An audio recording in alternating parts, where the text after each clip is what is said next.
Okay, so this is the cash flow statement of Hasbro. Hasbro is a toy maker, as we've seen from their balance sheet and income statement that we've previously looked at. Today, we're going to look at their cash flow statement and learn how to read it and focus on what the important parts are and what the various lines mean.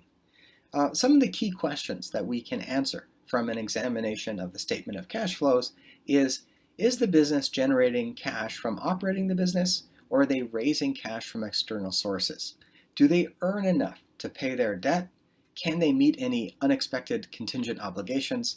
And can they pursue new business growth without resorting to external funding? So let's take a look at how the cash flow statement breaks down. But first, we'll go back and look at the balance sheet of Hasbro, and we'll find out that in 2018, Hasbro had $220 million of net income, but their cash decreased. It was $1,581,000,000 at the end of 2017. And in a year where they had $200 million of positive net income, their cash actually went down to $1.182 billion, or a decrease of almost $400 million. So what happened? Shouldn't their cash be going up in this case? And the cash flow statement will tell us two things. First, how much of their cash was actually cash earnings versus accounting transactions? And second, what did they do with all the cash? So here is the cash flow statement, and you'll notice that there are three sections. And every cash flow statement has the same three sections. And at the very bottom, you see there's a cash bridge, and it shows the decrease in cash that we're interested in of $398.863 million on the third line from the bottom. And we'll get there soon. But let's take a look at these sections. The first section is operating activities, and this is cash that's used or generated in running the actual business. In Hasbro's case, it's the cash that's generated from manufacturing and selling toys. The second section is investing activities, and this is the cash that's used in buying assets that will be used in the business. So for example, buying factories or equipment or even acquiring other companies. And the third section is financing activities. And here we see that the cash that the company uses in paying back loans or issuing dividends, or maybe that the cash they receive from taking out new loans and selling shares in their company. At the top of the statement of cash flows, it usually starts with the net earnings, and you can also find the same number on the income statement, $220 million in the case of 2018.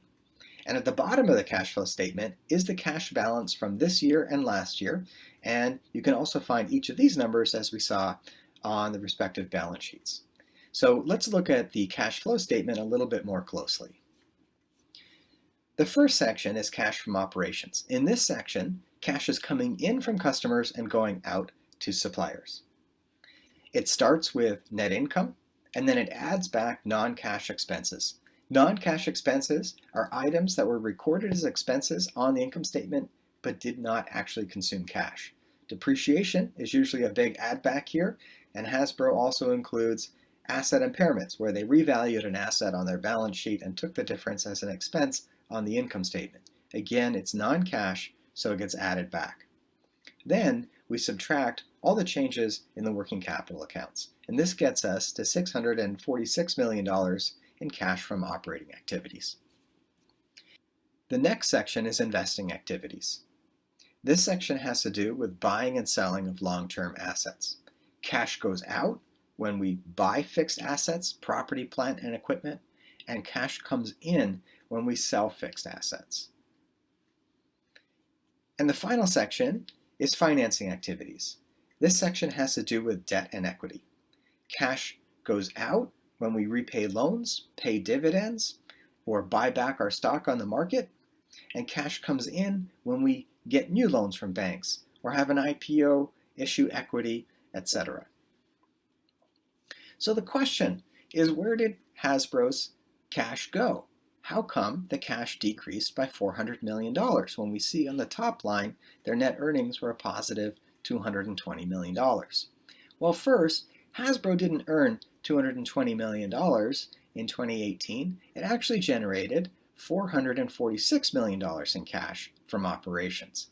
But it spent $286 million of that on acquisitions and fixed assets, and it spent another $737 million on paying down debt, buying back their stock, and paying dividends out to the shareholders. So 646 minus 286 minus 737 is the almost $400 million decrease in cash that we see.